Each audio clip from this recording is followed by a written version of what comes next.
Hello, everybody. Welcome to the Above the Rim Rundown, where we run down all things NBA. I'm one of your hosts, Memo, and right beside me, I've got Hoops. How you doing?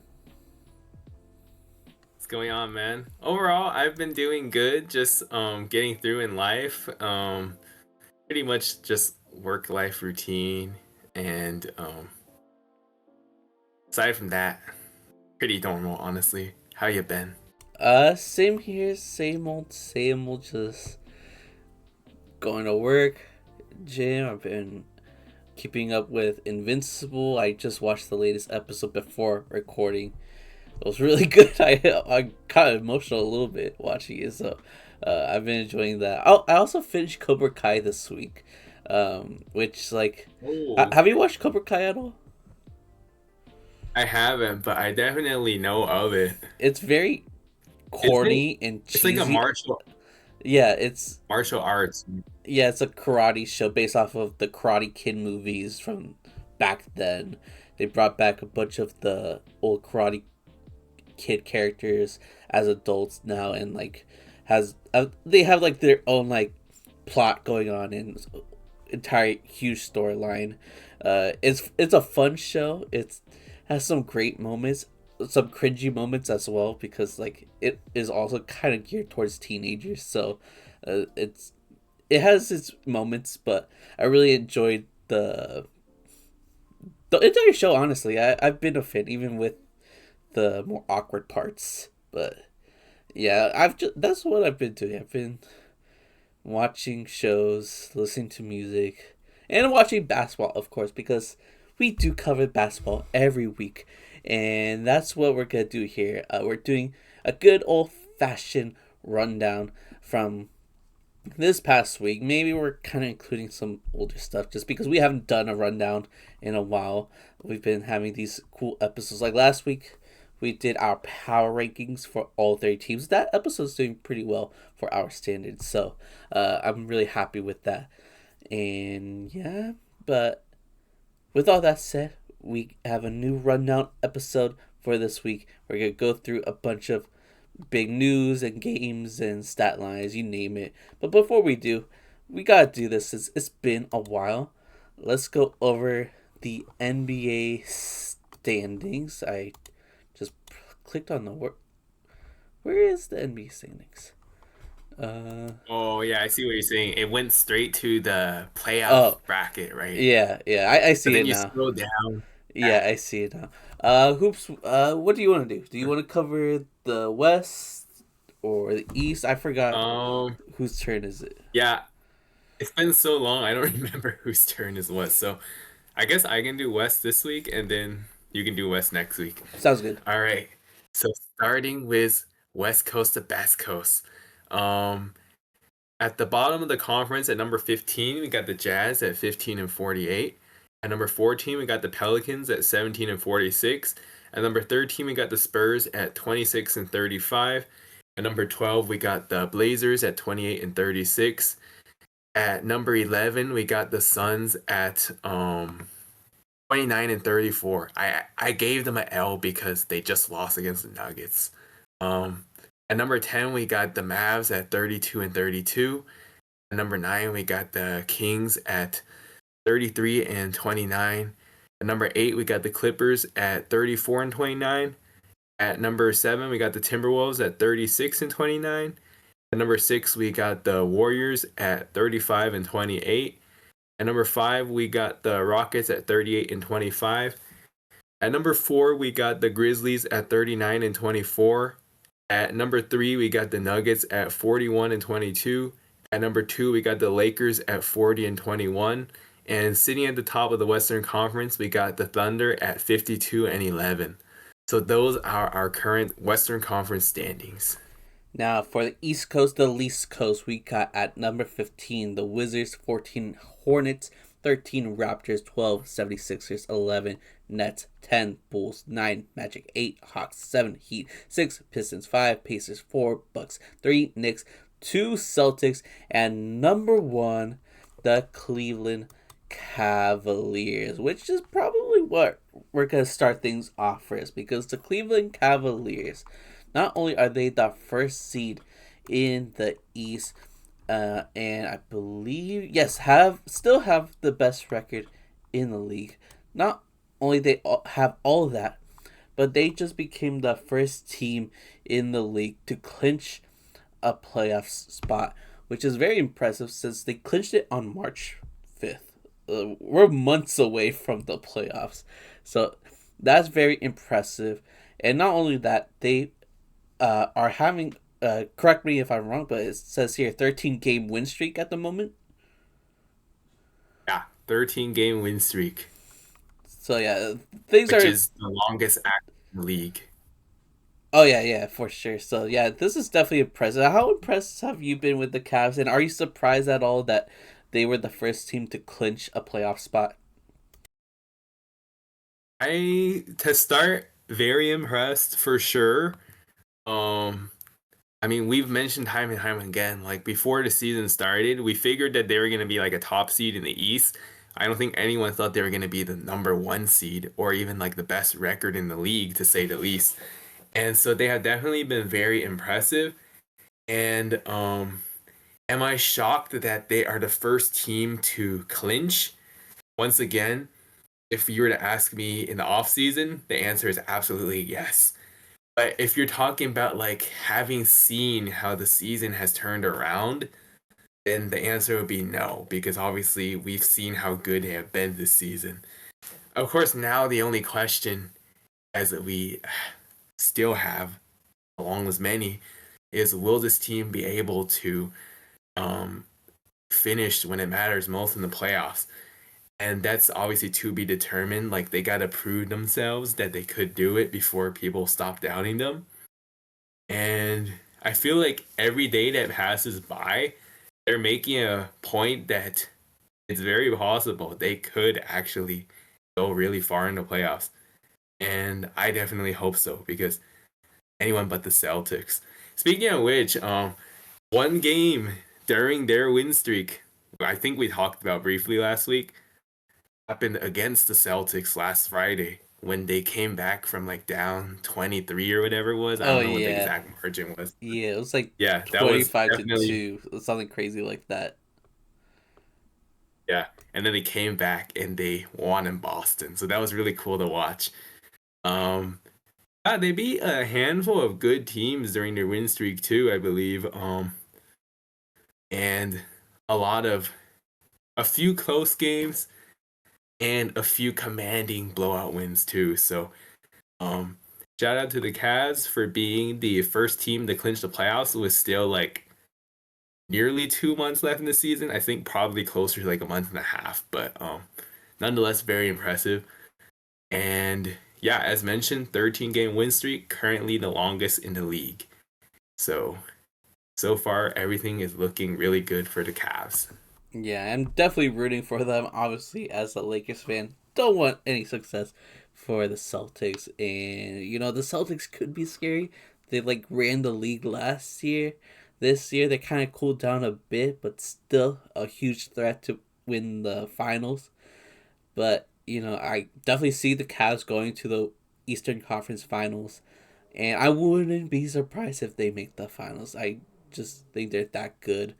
They have multiple All Stars on their team, and yeah, just a great built team in general. But yeah, they have a 13-game win streak. The next team we're going to talk about currently has an 8-game win streak, and that's our Los Angeles Lakers. Hoops, how happy are you at the moment being a Lakers fan and not being a Mavs fan at the moment? Oh, honestly, hard to be more proud than can be at the moment. I mean, especially knowing like where we came from, man. Like during the off season, the Lakers low key were kind of looking they were in shambles. I mean, like the start, um, we were coming off a disappointing finish last year, and although we got rid of Darvin Ham, which obviously was step one to the steps in the right direction, we just didn't know much about JJ Redick being a non-experienced coach, and little did we know he has been doing a great job. And if you if you would have told me in the off season, or if you would have told any Lakers fan in the off season, we would go from D'Angelo Russell and who was no, okay. Um okay, I'm just gonna mention. So if we would have someone told us in the off season that the main changes to the roster would be going from D'Angelo Russell and Max Christie to Luka Doncic and Dorian Finney-Smith, I don't think that anyone would believe that person. They would be like smoking wild crack. And what do you know? Somehow, some way, Rob Pelinka shut all the doubters wrong, man. And so, yeah, can't really doubt the man again, I guess. Um, yeah, it's been obviously really good and great to watch. Now the Lakers are 19 games above 500, which is the most since 2019-20, the year when the Lakers won the championship. And the 8-game win streak is also the longest the Lakers have had since that same season in 1920. And by doing so, the Lakers have climbed all the way up to the second seed, despite having a little bit of an inconsistent start to the season. So impressive there. And this past week, the Lakers had some pretty good wins against pretty good teams. Beat the Timberwolves, Clippers twice, and of course, the last game was against the Knicks when the Lakers came back from down 13 and won in overtime. And so now, in the last 21 games, the Lakers have an 18-3 record, and they have had 10 straight wins against teams with a 500 record or better. And that sets up for a very good classic showdown tomorrow against the Celtics. Hopefully, we beat them again. That would be nice for sure. But yeah, Memo, would you like to add on to what I said about our Lakers looking good? I mean, like, is one thing that they're looking good, but the fact that they're looking good so soon is so shocking. I know when the initial trade happened, my biggest concern I kept talking about is that we don't have a center, so we gotta make some moves for a center. We tried to, didn't end up panning out at all, which was unfortunate. Uh, kind of. I'm glad we had Dalton Connect back, but still, like I kept saying, we need a center. Turns out Jackson Hayes is our center, and he's not doing too bad. I just found the tweet right here. According to Basketball Forever, Jackson Hayes is the number one defensive center in the NBA since February 1. 102.5 defensive rating, minutes, 20 plus minutes per game. So that's crazy. Like, JJ Redick and Luka Doncic are helping turn Jackson Hayes into a decent player. That's crazy. And that's what Luka does. The big man at over there in Dallas looked phenomenal next to Luka because Luka could get them easy shots. And Luka's not only doing that for Jackson Hayes, but he's doing it for everybody, including LeBron. Like, there's been so many like full court passes from Luka right to LeBron's hands for an easy layup or dunk. He's been getting everybody involved. There's, he started off, not shooting the ball super well as a Laker, but the playmaking was always there, and that's been the most consistent part of his game. And now that his shooting is looking a lot better, this team is getting scary. It's getting scary. Like, the defense is crazy at the moment. Yes, we don't have a big man, but we've got some monsters like Vando, like Goodwin, like Dorian Finney-Smith.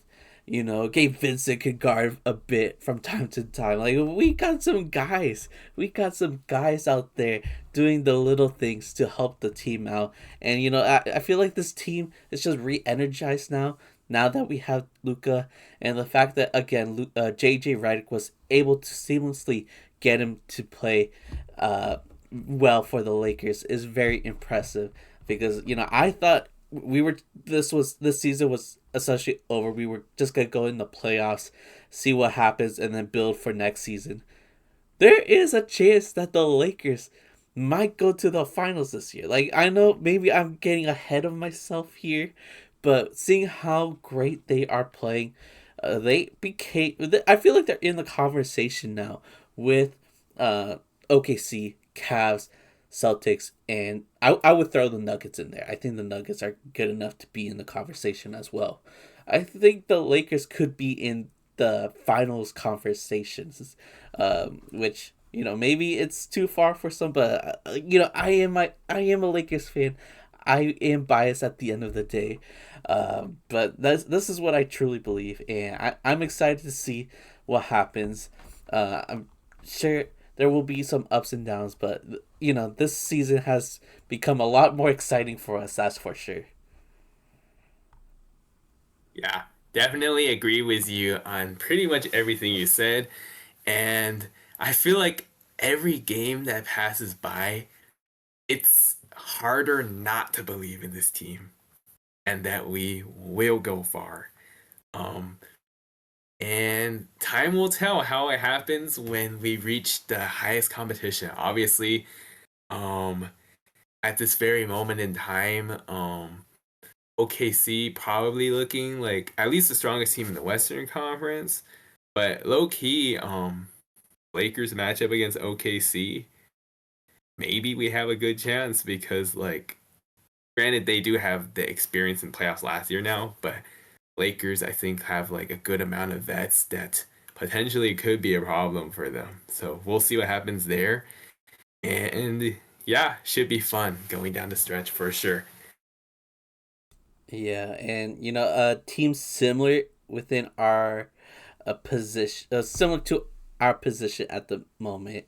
If you don't mind us segueing to the next team, is the Warriors. They got a huge acquisition this trade deadline with Jimmy Butler, and they are rejuvenated as well.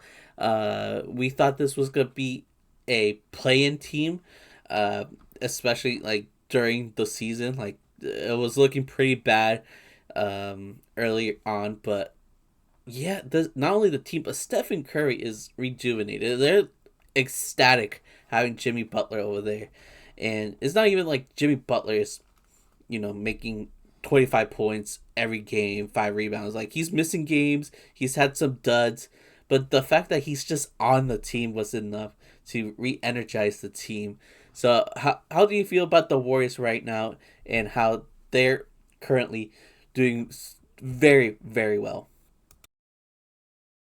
Yeah, pretty much as you're mentioning, the Warriors have been looking very good ever since acquiring Jimmy Butler, and obviously there was a lot of skepticism initially when the move was made. Like, is this even gonna work out? Like, how does he even fit with this team? Are the Warriors really that desperate?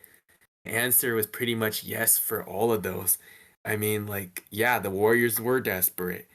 Um, and in turn, they made the trade, and it has been pretty much a match made in heaven.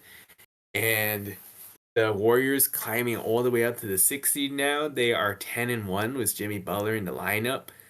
Um, last weekend they lost against the Sixers, but that was without Jimmy Butler. And so overall, the Warriors have been rolling. They might be a scary team to go up against come playoffs time.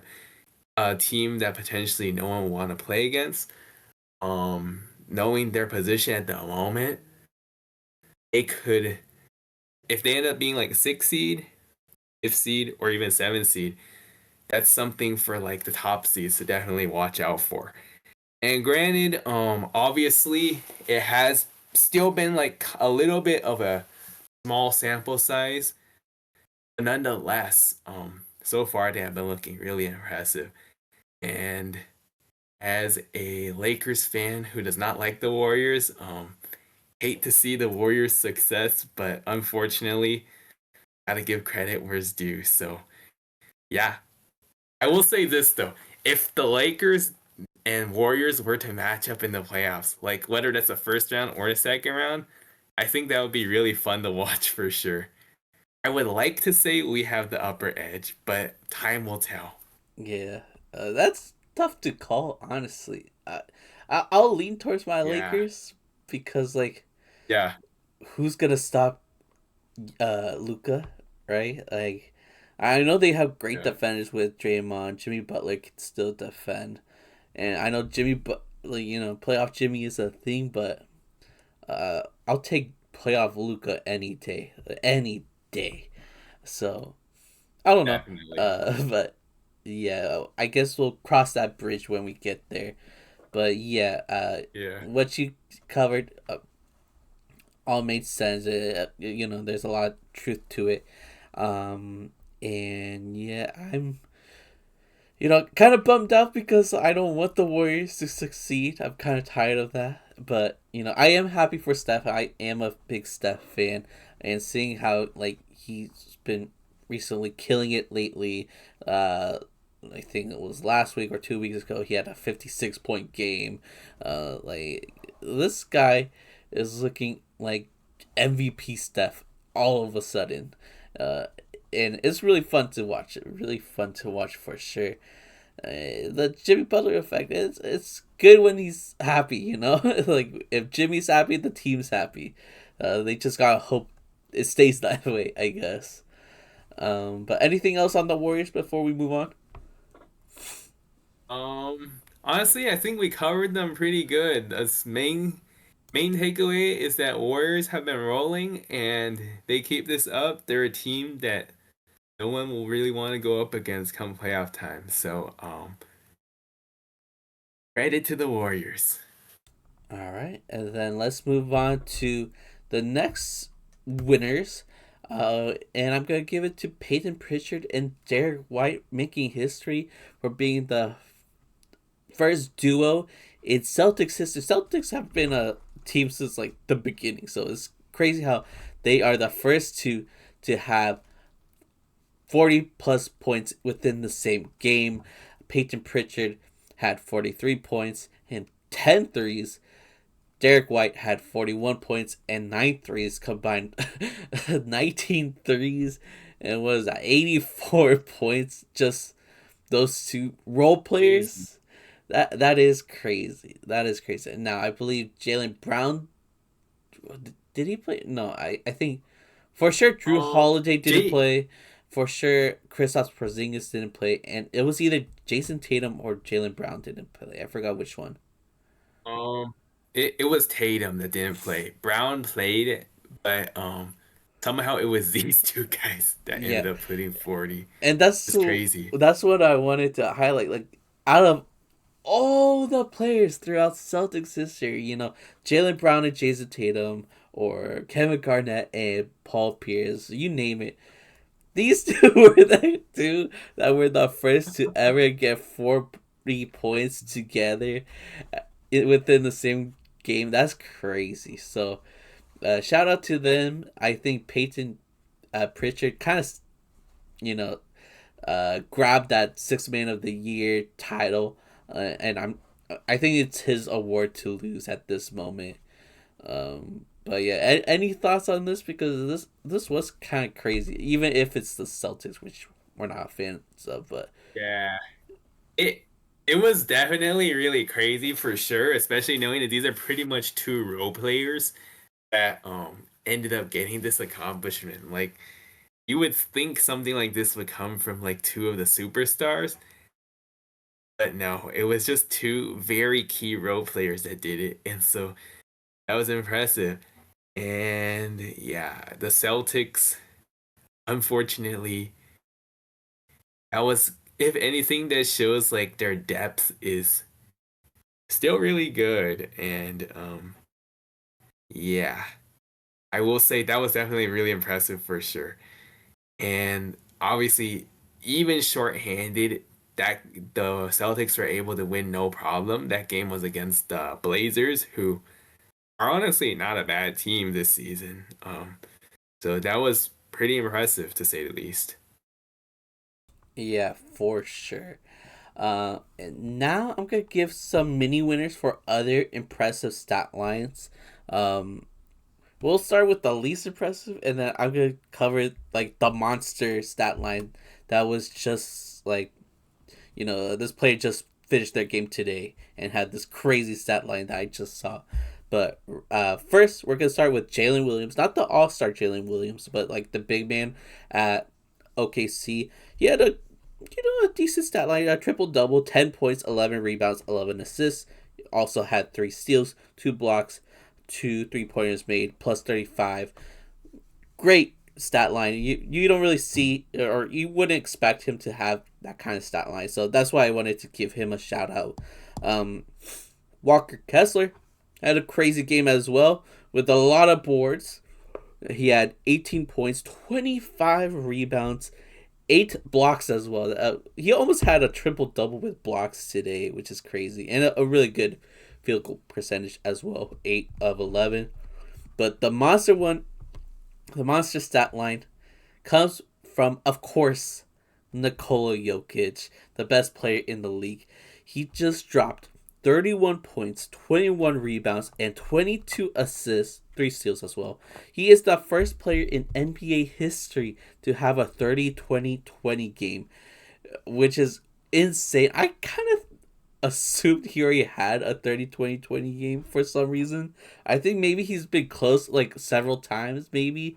But yeah, this is an insane stat line. Kind of surprised Westbrook didn't do this as well. I could have seen. I kind of Same, thought honestly. he might have done it as well, but apparently he is the first person to ever do this. So shout out to Jokic. Any thoughts on these stat lines, especially of course the Jokic one that just happened, kind of minutes ago actually. Yeah, honestly, obviously all really impressive stat lines, and without a doubt, the Jokic one was the most impressive in particular. And I think honestly, similar to you, this man has done so much that has been so impressive throughout his time in the league. It's hard to believe that he didn't do this already in the past. And that being said, at this point, it's like, what has this man not done? Obviously, he has done a lot of triple doubles. Now he has the 30-20-20. And then he obviously won several MVPs, a championship, a finals MVP. He's pretty much got everything on his resume at this point. So shout out to Joker for adding one more very impressive thing to his already very well accomplished career. Yeah, shout out to all of them. Shout out to all the winners. But unfortunately, not everybody, not every player, not every team can be a winner because there's a bunch of losers out there. And we got a lot of them to talk about for this week. So I think we should jump into it. And we'll start off with Draymond Green. I went off on TikTok today going off on Draymond Green because what he did this week was disgusting and one of the worst things he's ever done, and that's saying something because he is not. Done Uh, a lot of that. yeah, exactly. So, in his podcast, he had Baron Davis over. I didn't watch the podcast. I only saw the clip. Because why would I watch a full Draymond Green podcast? But anyways, um, for some reason they were talking about how Karl Anthony Towns didn't play against the Warriors, and they were saying that, or Draymond mostly was saying that uh, Karl Anthony Down Karl Anthony Towns was ducking the Warriors because Jimmy Butler is on the team now, which is a weird narrative to push because you know nobody has said that Karl Anthony Towns is afraid of Jimmy Butler. They played against each other before. It's not like a Joel Embiid and Nikola Jokic type of thing where Joel Embiid somehow misses every Nuggets game at Colorado for some reason for the past 5 years. No Like sense. Cat has never done such a thing. In fact, earlier this year against the Heat, the Knicks beat the Heat. Karl Anthony Towns scored 44 points. Jimmy Butler scored only 15. Like Cat is clearly not afraid to play against Jimmy Butler. But this was the narrative Draymond Green was trying to push at the time. And then the news broke out that Karl Anthony Towns missed the game because he was at his friend's funeral who died of cancer. Bro. like come on, you gotta do your due diligence as a member of the media. Like, we are not big enough to be considered the media, but we would at least like call you out if it's warranted. This was not warranted at all. Draymond Green was just going after Cat off of a rumor, and that's it. That's all that happens. That's all that happened. Karl Anthony Towns missed the game because his friend died of cancer, and you made fun of him. You didn't know at the time, but when he found out, when he was questioned by a reporter, uh, he gave this half-ass apology. He said sorry and stuff like that, but he also was defending himself the whole time, being very defensive, saying that that's just what he heard, and that the Draymond Green show was gonna continue. I think this is a dick move. Like, you can't call yourself a man and if you can't own up for your mistakes. You just can't. You gotta give him a real apology, because what he did was messed up. The man is grieving from losing his friend, and you're pushing this weird narrative and really not being apologetic whatsoever. You were like, yeah, he was saying all the basic stuff, like, I'm sorry for him and his loss, and he doesn't wish stuff like this to happen to anybody. I think he also did say that, people die, we'll all go through this, which is a weird comment to say, I feel like, but yeah, it was just so half-assed. He was defending himself, saying that's just what he heard, but like, clearly wasn't a credible source, because that what he said on the podcast wasn't even true at the end of the day. Draymond Green, I'm afraid of him becoming a member of the media. I'm afraid of when he retires and he becomes like part of the TNT crew. And if this is the stuff he's doing now, imagine what he's gonna do down the line. So yeah, definitely the biggest loser in my opinion. Not only for this week, but probably for the year. But I don't know. What's your thought on this? I yapped a lot about this. Clearly, I'm upset. But what's your thoughts on this situation? So I will admit I wasn't really aware of this whole entire situation that went down. Now that you bring it up, like, not much for me to really say aside from this was a really fucked up move from Draymond's behalf. Not that it's really a shock because we know the type of guy this guy, I mean, could and really is overall, like, on mainly on the court, but off the court too, I think. And so yeah, from hearing about the situation, all around really messed up move. I mean, like, it's one thing if you didn't know about the incident, but then, like, afterwards, like, a fake ass apology and all that, like, at least be genuine about it. If Because, like, if you genuinely didn't know about it, which I'm sure probably no one knew about it until after the incident, if you give a genuine apology, then chances are he could be forgiven. But clearly that's not what he did. So then yeah, that was a really messed up move there. And then, like, the whole entire thing about, like, people die and we'll get through it.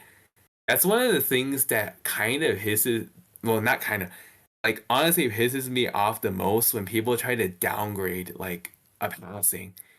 Like, you saying that does not make that anyone feel better. Like, just a cliche, like, um, oh, everyone's gonna die. It's not sad. Like, what? It's still sad, even if that is a true fact. So, like, yeah, that was definitely a really dumb, ignorant comment for sure. Um, yeah, and as far as, like, the whole entire cat ducking Butler thing, I think that's total bullshit. Also, I mean, we know it's bullshit, but, like, even if um let's say it wasn't anything to do with, like, his friend passing, like, I don't think that cat would have, like, ducked Butler. I mean, clearly, obviously they had their beef in Minnesota, but like in the past history, he has always played against Butler and has had a few upper hands in those matchups and a few times that Jimmy won. But overall, it's been like, I think, I don't know what the head-to-head record is, but like overall, I think they've had a fair share of success both ways. And as you mentioned, this is not like a Embiid ducking Jokic type of thing whenever they play in Denver, because that's like next level ducking right there. But yeah, this is a totally messed up, unnecessary situation, and yeah, hopefully Draymond Green can get better with his human being rights, I guess if you want to call it, but seems unlikely. I hope he gets the help he needs. But Yeah, as Yusuf Nurkic said last year, this brother needs help. clearly, clearly. But we're gonna stick with some more losers that are in the media, and we're gonna talk about now Stephen A. Smith. I don't have all the details, but essentially what happened recently is Stephen A. Smith was at a Lakers game, and LeBron saw him approach Stephen A. Smith and confronted him over the stuff that he was saying about Bronny and how he should stop essentially making fun of Bronny on the broadcast. I don't watch First Take at all. I don't really watch Stephen A. Smith's videos. I see clips from time to time, but I don't know how often he's going after Bronny. And I know he's not the only one that goes after Bronny. Um, but I guess he goes after him enough for LeBron to confront him. And Stephen A. Smith on the show the next day um, said that he had to respond to this on the show, which clearly he's only doing it for like the views because this was going to be a big story regardless. But he was saying that uh, if LeBron wanted to talk to him, he has the number to Rich Paul, or he has Rich Paul's number. They could have worked something out off air or like in private. And I have a little bit of mixed feelings because what LeBron did is what any good dad should do, like call out the people that's going after your son. But at the same time, like Bronny is an adult, let him deal it deal with it how he wants to deal with it. I feel like if Bronny is okay with this and if he wanted LeBron to handle it like this, then it's fine. But he is an adult, so I think he should be making those changes or making those decisions. It reminds me of this time when I was a teenager. You know how I did like kickboxing and stuff, right? And there was this one day like I'd spar every week, and there was this one time when you spar at the gym, it doesn't matter like your weight, your height, your gender, your age. You fight against anybody that wants to spar that day. So I sparred against this adult. I was a teenager at the time, and he beat my leg to a pulp. My entire leg was purple, and it was like one of the few times I was actually crying because of like how much it hurt. Uh, and it was crazy because he wasn't a like a strong guy either. He was literally like we were like made for each other. Like my height, a similar build. He was just like an adult. That was the biggest difference. And a funny thing is, like I made friends there, and one of the friends who was an adult as well, he sparred against him next and destroyed him afterwards to the point like he ended up leaving the match early, which I didn't do. So like I took pride of that. But the reason why I'm bringing up this story is because when I got to the car, my mom saw that I was clearly like still crying because it was like hurting a lot, and she was like, I'm gonna do something about this. So she went inside the gym, even though I said no, and she went off on my coach for letting me get hurt, even though it was not his fault at all. So uh, I thought that was very cringe. I know she just wanted to do what a mother should do and protect her child. But for me, at that moment, I didn't like that. I thought it was just, it was part of the sport. It happens sometimes, and I just have to deal with it the way I want to deal with it. But mom took things to her own hands. That's what I feel like Bronny might be feeling or might be going through right now. Bronny shouldn't be making the decisions about how he should be handled in the media. If LeBron wants to help, he should at least talk to Bronny before helping. That's what I think. I don't know. Is that a crazy take? Because I know a lot of people have some mixed emotions about this as well. I also have some mixed emotions because honestly, I feel like you pretty much got it spot on. Like what LeBron did from a parent perspective, completely understandable and probably the right thing to do from a father's perspective.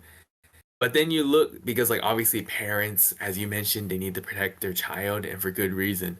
But then of course comes the other perspective, like, is that really what the child wanted to happen? Because like honestly would probably agree with you. Like if it was something like that, I would probably prefer to handle it myself. Because like as mentioned, Bronny is an adult now. He's not a kid and no more. So it's not like he necessarily needs a parent to like fight for him like that. Like he could easily just do it between him and Stephen A themselves. Nonetheless though, I don't blame LeBron for being mad because obviously a lot of that stuff that Stephen A said, I didn't really hear everything that he said, but like I can just tell like it was probably really out of pocket. Granted that like as you mentioned, a lot of analysts like to talk a lot of smack on Bronny, and some of it may be for good reason because we all know like it is definitely not false that the reason why he is on the Lakers is because of LeBron being on the team. But nonetheless, like yeah, obviously a lot of it is just very unnecessary hate from the media. And as far as Stephen A goes, I kind of have like a little bit of mixed feelings toward him as well because like it's like sometimes I like the dude because I will admit like he'd be funny He is and like funny. he'd be having like fun. He's a funny guy. He has some funny takes and like quite honestly, my favorite Stephen A moments is always whenever the Cowboys lose and he makes fun of them because he hates the Cowboys, I hate the Cowboys. Always look forward to watching his anti-Cowboys content. But then comes like some of his takes and I will admit some of his takes are a bit wild. In his words, Stephen A himself, some of them could be a little bit blasphemous. So maybe. And another thing, when he like when someone else makes a crazy take, he would tell them to stay off the weed. Maybe he needs to do that a little bit too sometimes. So yeah, Stephen A is a funny guy and all, but some of his takes, including this one, definitely out of pocket. So overall, I would say I don't blame LeBron for being mad, but probably should have maybe talked to Bronny if anything before doing what he did. And maybe they did, maybe because that is something that happens in private, of course. But I just wanted to give my 2 cents in that because I know uh, everybody's talking about Stephen A. Smith and everybody's talking about LeBron, but we kind of have to think about Bronny and what he wants as well. Because at the end of the day, like I'm sure he doesn't like being labeled as a nepo baby and stuff like that, and I'm sure this doesn't help as well having the debatably the greatest basketball player of all time, um, defending you and some might even say coddle, which like it depends on the person, but LeBron was just doing what a good dad should do. So W dad, uh, but yeah, we could move on to the last media member that I said we were going to talk about Stephen A. Smith briefly. That kind of took longer than I thought, but hopefully this Chuck conversation would be brief. Charles Barkley, legend, Hall of Famer, a known Lakers hater, was beefing with Kendrick Perkins, who Like, I'm not gonna go into details because like who cares about Kendrick Perkins and Charles Barkley beefing, but like essentially like uh, I think Perkins said that the Lakers saved the NBA because of the Luka trade and how great they're playing, and the ratings are getting better because the Lakers have Luka now and stuff like that.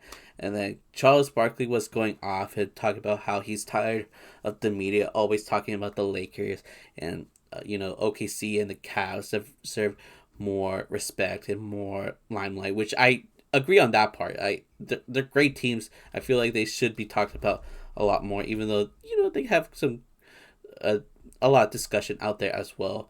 Not as much as the Lakers, which I'll agree with Chuck on that, but still, they get some attention. But I just found this very hypocritical from Chuck because he's the one that's always bringing up the Lakers, and he always finds ways to just discredit every single thing that they do. He just recently said that the Lakers have been just good for only 2 weeks. Only 2 weeks of being good. We've been being good before the Luka trade. Like we had a kind of like decent win streak with AD still on the roster, and like you're still finding ways to make fun of the Lakers. You're still finding ways to diminish the success of the Lakers, and you're finding ways to bring up the Lakers. Like, come on. You want to talk about OKC and the Cavs? Do that, please. I'm tired of hearing you talk about the Lakers, so stop. Like, you've been more of a Charles Barkley hater than I have been, so I'm sure hearing some of the stuff going on, you have some thoughts about this. Yeah. So I want to start by saying, like, as far as Kendrick Perkins goes, I'm not a fan of his either. Matter of fact, I think that he's usually a pretty bad analyst as well. Bum. But like, definitely. But like, low key, his takes recently, he low key kind of been cooking. Not gonna lie, and that was one of them. Like, okay, part of it, like, I could see why maybe Chuck could be like a little bit annoyed about the media talking about the Lakers so much, but like the fact of the matter is like there's certain teams that are just naturally going to be talked about due to popularity, whether it's US or globally. So you just got to be used to it. And like as you mentioned, very hypocritical of him because he talks about the Lakers like probably just as much, if not more, than the rest of the media. Now, maybe what he really meant to say is he's tired of hearing Lakers praise, while he wants to only talk about Lakers negativity. Which in that case, like, um, yeah, Charles. Okay, but clearly we all know the reason why Chuck hates the Lakers is because, obviously back in the day, he was almost traded to the Lakers for James Worthy, but then that trade ended up getting vetoed or nixed or whatever you want to call it. So he was mad because he wanted to be a Laker, could have won championships, he didn't. So since then he's just been jealous and hating on the Lakers since. Um, but yeah, Charles Barkley just adding plenty more to his bad takes, and yeah, this one is not shocking at all. So it's also crazy that it's gotten to the point where like Chuck makes such a bad point that I actually am being on Kendrick Perkins' side of all people. Another guy that I do not like in That's the media. crazy. Like that's crazy, man. But yeah, Chuck is definitely, yeah, remains a bad analyst, and I know he says that he's done with analyzing after this year, probably for the better good, to be honest. Yeah, ugh, like I've said this before, but I have so much like mixed feelings about the TNT crew not being completely done because they're so funny, they're fun to watch, but then their takes are also like horrendous. So I don't know how I feel about them joining ESPN Yeah. or whatever they're doing. But yeah, that's probably the last analyst I'm gonna talk about now. And let's talk about some teams that deserve to be in the Ellis. And obviously, we have to talk about the Mavericks.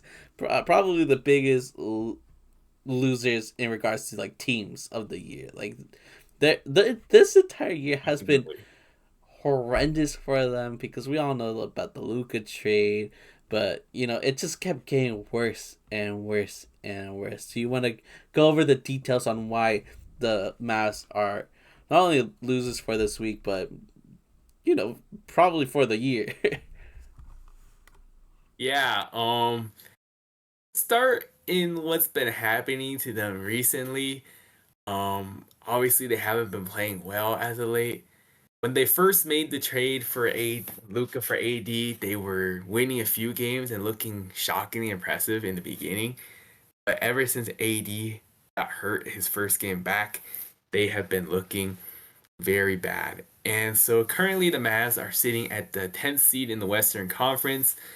Um, Kyrie tears his ACL and is out for the season and likely out until probably at least December of next season. So that is a tough break there. And adding on to the injury list, that same game against the Kings earlier this week, Jaden Hardy also got injured with a right ankle sprain. And then today, I believe another injury blow to the Mavs was forward Olivier Maxence Prosper. He had a serious right wrist injury and is expected to require season-ending surgery. So another tough break there. And that adds on to a long list of injuries to players who are already hurt, including Anthony Davis, Derrick Lively II, Daniel Gafford, and Caleb Martin. And obviously, we know AD might also miss the rest of the season. So, yeah, I think it's safe to say that the Mavs are all but finished. Even if they do find a way to make the play-in or playoffs, clearly they're gonna be a quick out. Like they're either gonna get like knocked out in a sweep or maybe 4-1 if lucky in the playoffs, or they're probably gonna lose their first playing game. So they might as well just like try to put their eyes on 2025, 2026. But even that next season, like I don't even know if they're in good position anyway, because like Kyrie is already gonna miss a good chunk, so that's gonna hurt their chances. But nonetheless, obviously Klay Thompson in when he signed in free agency, the intent was to try to go for another chip and this time do it with the Mavs with Luka and Kyrie. Now he doesn't get to play with either of those guys. Obviously, Luka got traded, and then Kyrie is hurt, and it's just all bad on all cylinders. And as the Mavs are struggling and plagued with injuries, what do they get? They get to watch afar Luka balling out on the Lakers. Man, it's all bad for them. And then on top of that, the Mavs have like as an organization they have the nerves to raise season ticket prices despite their currently really bad downfall. Like, who's gonna even want to watch this team at this point? And their claim was their claim behind raising season ticket prices was site investment in the team and fans. Yeah, okay, go ahead and make up that BS. But yeah, obviously it's safe to say it's been a very rough week, let alone season for the Mavs. So obviously we were already doubting the team last year that it was a pretty fluky run to the finals.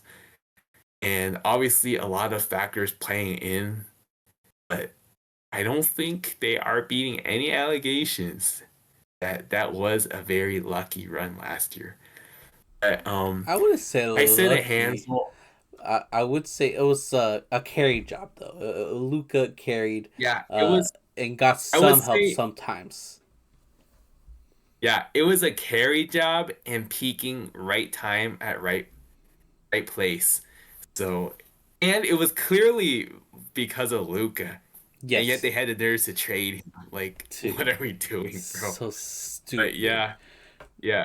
And I know like this is a cliche at this point, but like it is still fucking insane that that trade really happened. Like, why would you do that? Nico But Harrison is a I have said, terrorist for Dallas. Like he's like the most hated guy probably in Texas at this point. yeah, and it's for good reason, honestly. But yeah, I've said a pretty good handful on the Mavs. I'm gonna go ahead and hand it to you if you would like to add on anything else. I will start by saying I will be praying for the Mavs fans every day for the rest of the season because I do feel bad for you all. I think the last game, because of all these injuries, there was only like 7 players during pre-game shoot around. Like they have like no bench. They could have pulled a Chris came in and had one guy lay on all the bench seats. It got that bad for the Mavs. And you mentioned Clay Thompson. I'm the the Clay Thompson hater here, so I'm kind of happy that not only did he uh pick the Mavs over the Lakers due to a championship, and is not gonna get one because the Mavs are so bad at the moment. But the player he wanted to play with, Luka Doncic, got traded to the Lakers that he could have been a part of this offseason, but decided to choose Mavs over the Lakers. Loser. So, yeah, I'm glad he's not a Lakers. I'm glad he's suffering over there in Dallas. But, yeah, you know, prayers for those Mavs fans. You guys deserve better. Sucks that the ticket prices have increased, but I was watching the No Dunks podcast, and apparently, uh, the tickets over there is really cheap compared to us. The nosebleeds over there, they increased the prices from $20 to $24. I would Oh, I would be so happy if a Lakers ticket was only $24. That would be a dream come bro, true. imagine. Oh man, I wish. So If it was $24 for nosebleeds for Lakers, we could probably go to like at least maybe like 3 or to 5 games a year or something. Like, more than that, we could go man, once a month. more than that, yeah, It's like you could buy a meal more expensive than a ticket to a Mavs game. exactly. So still Yeah, sucks that the ticket prices were raised. But uh, that doesn't sound too bad as two guys yeah, living in SoCal. Like that's a good deal. But it yeah, is, man. definitely a rough week to be a Mavs fan. A rough season to be a Mavs fan. So sorry that you have to go through all this, but us Lakers fans are happy, so hopefully that counts for something. I don't know, probably not. Let's move on to the next team, which is the Clippers. What's going on over there with our neighbors? Yeah, so Clippers have been struggling to say the least. Now, they did win their last 2 games. Um, but even then, like they lost 6 of their 9 over last 9 overall. And their losses were against the Bucks, Pacers, Pistons, Lakers twice, and the Suns. And Suns game was easily by far the most embarrassing game during that losing streak, which they had a 23-point lead at Phoenix and they ended up choking. So then they got ended up getting swept 4-0 by a struggling Suns team, which is not at all a good look. And by in the process of this slump stretch, the Clippers have dropped to the 8th seed in the Western Conference, having teams like the Warriors surpass them, for example. So yeah, Clippers, they might be cooked, honestly. Like, the thing is, like, early in the season, we were saying like this team did a good job of maintaining while Kawhi was out. now he's came back and they just haven't looked like they contenders that certain people thought they would be. Even though I kind of figured like they were gonna be just a playoff team, but not a real contender. But yeah, that's pretty much my main take on the Clippers. That they have been a pretty underwhelming um, team ever since they were they were pretty impressive to start the season without Kawhi, in a way overperforming, but now they are underperforming after he has returned. So yeah, this team will not be going very far. I think it's safe to say. Yeah, that's for sure. This is a sneaky slump for the Clippers. Um, nobody really talks about them, even though they did pretty well to start off this season. They're always a team that does better than expected, but at the moment, even with Kawhi, seeing them lose, I'm happy about it, but it is surprising. It is surprising what's going on. They dropped. Now they're not in the playoff section, but they're in like the play-in conversation now. The Warriors jumped them. So uh, not much to say, honestly. Just glad that this is happening. We could honestly move on to the Grizzlies, who also kind of been disappointing. They're still in like the playoff section. I think they still have home court. I think they're fourth seed at the moment. Um, Yeah. but as of late, they've been having a rough stretch. That's for sure, right? Yeah. So they ended up beating the Mavs on Friday to end the losing streak, but before that, they were on a four-game losing streak with four losses all at home against the Knicks, Spurs, Hawks, and Thunder. And in the games against the Knicks, Spurs, and Hawks, the Grizzlies lost all of those on game winners. Against the Knicks, they lost in the game winner to OG Anunoby. Against the Spurs, they lost in the game winner to De'Aaron Fox. And against the Hawks, they lost in the game winner to Karis LeVert. So, yeah, it was, to say the least, a rough week for the Grizzlies, despite finally ending that losing streak against the Mavs, who have been struggling more than them, so not really saying much. And obviously shorthanded, so really not saying much there. And so, in the process, well, to start in those games that during the losing streak, John Morant was out for a few of them, and for the games that he did play, they just were not playing very well. He was not just playing, not playing too great, and the Grizzlies as a whole were not really playing very well either. Um, the game against the Hawks, one of the key turning points was when Desmond Bain had a really bad turnover, which eventually led to the Karis LeVert game winner for the Hawks. Nonetheless, though, despite the disappointment for the Grizzlies, it was a good game for an NBA fan perspective.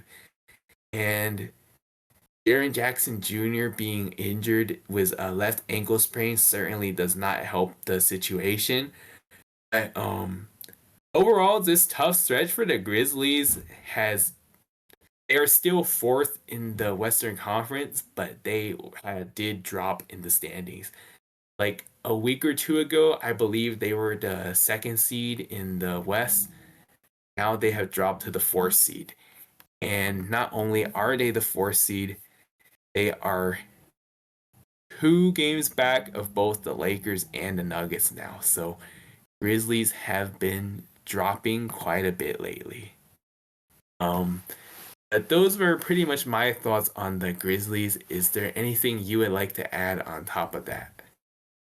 I just want to reiterate how crazy it is that not only have they been losing, but several of the games were like game winners. The fact that they won, I mean, they lost to three teams to three separate game winners is crazy. But yeah, that just shows how, how needed their stars are with Jaren Jackson Jr. being out, with John Morant either being out or not playing that well. Like he's definitely very needed in the fourth quarter. That's where he should be shining and leading the team. to the win, and unfortunately, he can't really do that at the moment. They have to, you know, rely on Desmond Bain, and as many saw against the Hawks, it didn't go well. He had a great game.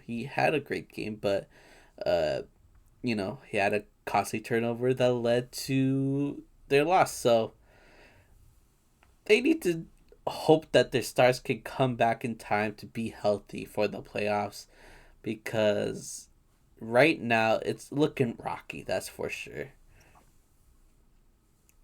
Yeah, definitely. And yeah, I mean, I feel like when they are healthy, they're definitely still a good team. The problem is just a lot of inconsistency lately. And if they do get healthy and have enough time to gel, then maybe they'll be fine come playoff time. But if not, then they might be in trouble. But yeah, I think we are good to move on to the next team now. And that would be the Phoenix Suns, who have been obviously having a down year. Started the year pretty hot and they were doing well. Now they have been pretty much in the dumps. They are 3-10 in the last 13 games, and they are currently sitting outside of the play-in tournament. So not looking good there. They are the 11th seed and they are 3 games behind the Mavs, and they currently have a record of 29-34, 5 games below 500. Definitely not good. And currently, at this day and age, it's almost looking like they have a higher chance of like dropping behind the Blazers to 12th than getting into the play-in tournaments. So not a good look there. Though obviously, seeing how bad the Mavs have been doing lately, I guess never say never. There is a chance that maybe they could get up there. I hope not, What but would be we'll crazy see. is that the Trailblazers make the play in while the Mavs and the Suns are out. I would honestly much rather see that, honestly. Like Trailblazers, knowing that they have been like overall overperforming, if anything, I feel like they definitely deserve to play in much more than those two teams. So yeah. And like I will say this, like even though the Mavs, I do overall like the team that they have, I think they're better off just like honestly like tanking for a higher draft pick this season. And so then yeah, I'd rather see the Blazers in the play-in over either of those two teams, honestly. So yeah. As for the Suns, obviously a total lost season. Early on, we were talking about like it looks like Mike Budenholzer has been proving people wrong. He was taking the Suns to winning games and doing much better than expected. Now, not so much. If anything, he's proven the narrative is right that that was a really bad hire, and why would you do that? So yeah, Suns have been struggling mightily, and as a Suns hater, it has been good to see their downfall, honestly. But yeah, I saw a post about like how it was just a picture of when the Suns made the finals and they had a nice core together when they had Mikal Bridges, Cam Johnson, and all those people. And they were saying lesson learned is patience. Because when they had that nice, pretty young and nice depth team, they made it that far. Ever since they traded for KD and Bradley Beal, they have been nothing short of disappointment every year. So, yeah, some questionable moves by that front office for sure. Yeah, all the blame deserves to go to the new owner. I forgot his name, but he's the one that's like was seeking out for big name stars for the team just to make them like become horrible, and they lost all the draft capital, so now they're gonna suck for years. It's not even gonna be this season, it's gonna be a lot of years down the line, especially since it seems like Durant is not gonna want to stay any longer. He's definitely gonna be traded this off season, that's for sure. Definitely. And then I remember when I was looking at like the list of like teams that were rumored to have interest in KD. There were like a handful of teams, and then I saw the Lakers around the list. I don't know how I feel about that, honestly. I Like, don't want him. I know that yeah, I know that KD is still a really good player, but like, I would not give up guys like Austin Reeves to get him. Like, nah, we're looking good right now. Let's not ruin the system for a old, soon to be out of the league guy. Like, he's still really good, but I'd rather keep younger guys for the future. So, yeah, safe to say KD is on his way out of Phoenix sooner rather than later. But let's keep him away from the Lakers, please. Okay, I think that covers the Suns. Now we could go over the Magic. They recently have had a 5-game losing streak. They've been very disappointing, even though their two stars are back with Franz Wagner and Paul Banchero. Um, yeah, Hoops, how are you feeling about the Magic at the moment? How disappointing they've been? To say the least, very disappointing. Obviously, started the season really impressive.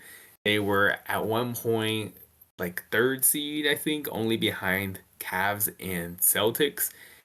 Ever since Paulo went down and then Franz went down, they just never have been the same, even since they returned. And it's been disappointing for sure. The so obviously currently on a 5-game losing streak. They recently had a 7-game homestand and they only went 1-6. So that is really bad. And they had several losses to bad teams. They lost to the Bulls and they lost to the Raptors twice. And then a few other embarrassing losses during that losing streak. They choked a 19-point lead to the Grizzlies. They choked a 17-point lead to the Warriors, which was the same game when Steph put up 56 in a game that the Magic was actually up big before they let the Warriors come back. So that was definitely a bad loss. They also lost to the Cavs by 40 at home as well. And their only win during that 7-game homestand was against the Wizards, who are the worst team in the league. So, yeah, not impressive one bit. So, yeah, in the process, the Magic have now dropped to the ninth seed in the Eastern Conference. Ninth seed in the Eastern Conference, shall I say. Like, that's definitely not good because, like, it's already a bad conference and you're ninth, like, just barely still in the play-in tournament. Yeah. But nonetheless, it's been a tough season for the Magic ever since Paulo and Franz went down. Even when they returned, they have never recovered. And to add insult to injury, literally, the Mavs, they lost Jalen Suggs for knee surgery, and he is done for the season. So, yeah, I think this is also a lost season for the Magic, as it was a lost season for the Mavericks due to injuries and momentum loss. Obviously, the Mavs one seems to be a lot more extreme because, like, front office dumb decisions, but this one, like, definitely also a painful way for a season to downward spiral like that. Um, Anything you would like to add on to the Magic in the meantime? Yeah, I mean, this is definitely very unfortunate. They were looking so good, so good. Even when like Paulo was out and then Franz was out, they were still able to make it work. Unfortunately, they're struggling, and a big part of it, as he said, is because of Suggs, and his injury. He was their best playmaker, so having him not handling the ball anymore is definitely gonna hurt the team, especially now that he's out for the rest of the season. That's so unfortunate. Um, so I won't say it's a complete lost season because I could still see them making the playoffs. So maybe just another um, rep for the young guys. More playoff experience is good, but there was slightly higher expectations when they were on a good run earlier this season. So unfortunate, but I wouldn't say it's like a complete loss at the moment.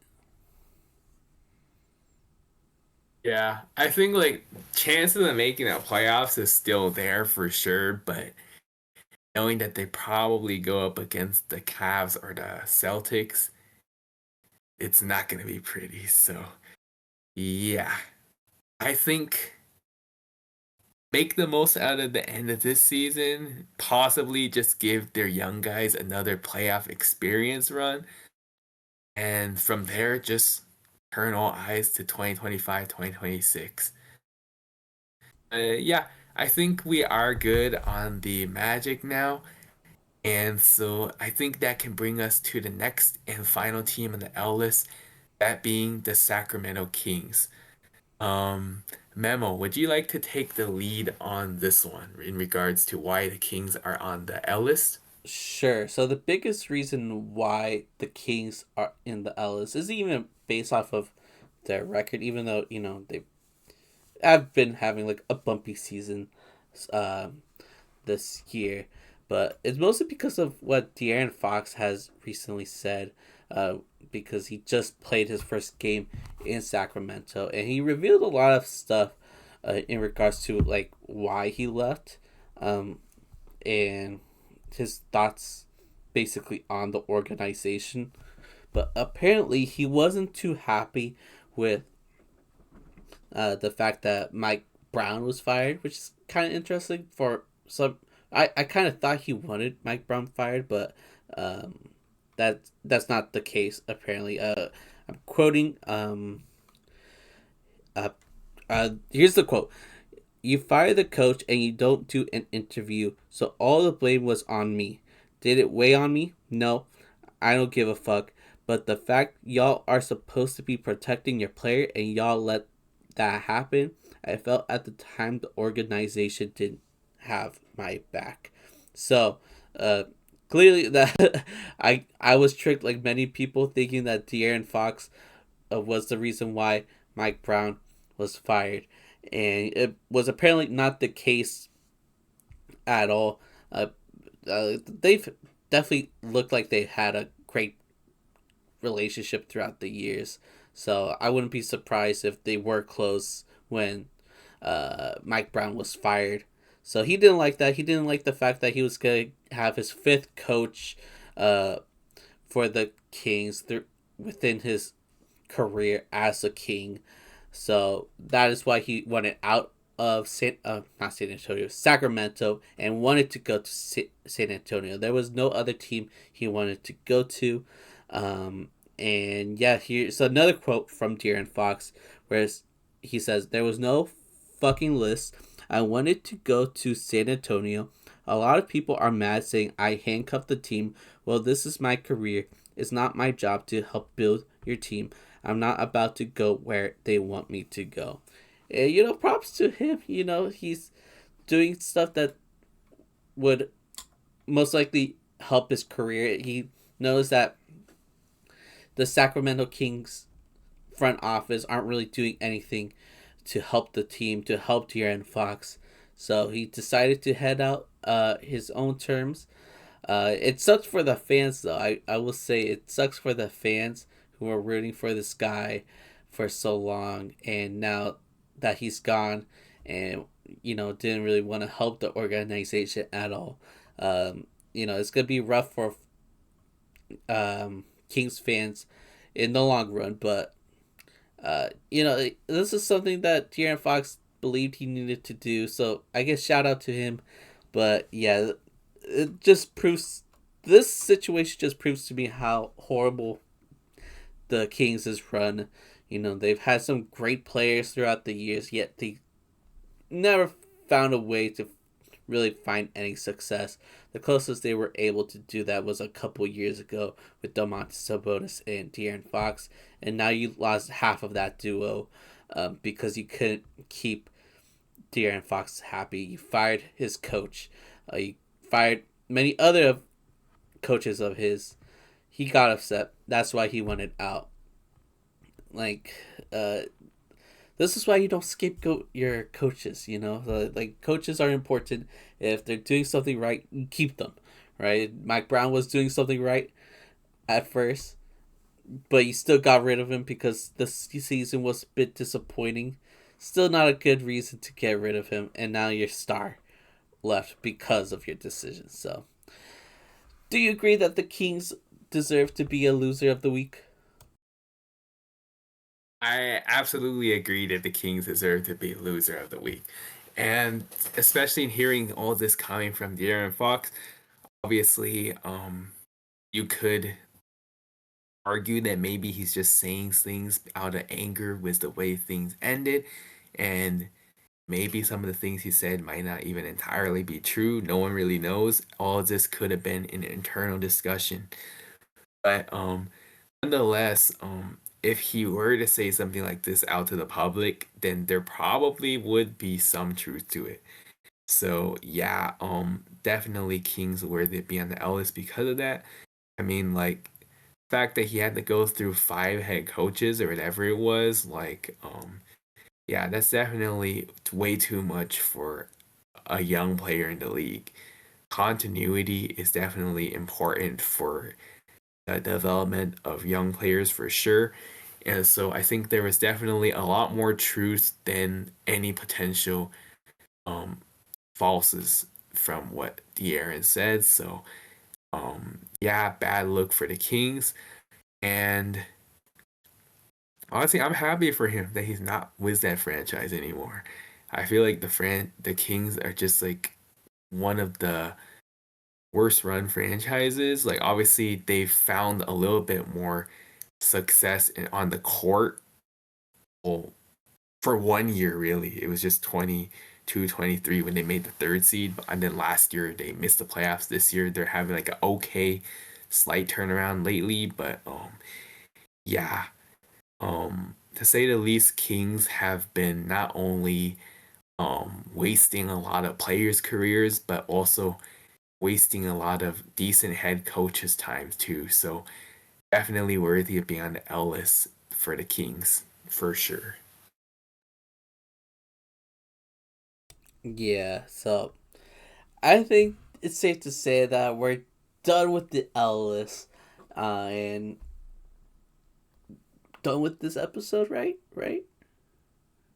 Yeah, I think so. I think we covered a good handful of what went on in the last week. To say the least, kind of a lot that went on. I mean, like we had a good handful of content to cover, Yeah, and most of it is absolutely needed, whether it was teams, media, or players.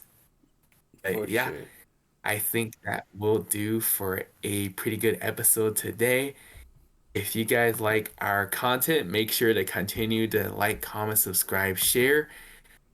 We greatly appreciate you guys for the constant support to our channel. We would not be where we are today without you guys.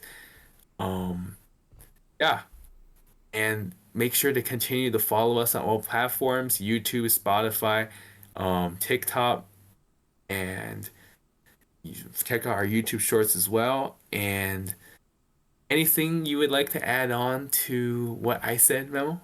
Not much. Just piggybacking off of you. You know, if you're on YouTube, subscribe, leave a like and comment. That would be great. If you're on audio platforms, leave a 5-star rating and review. Check out our socials. I just dropped a TikTok today, going after Draymond.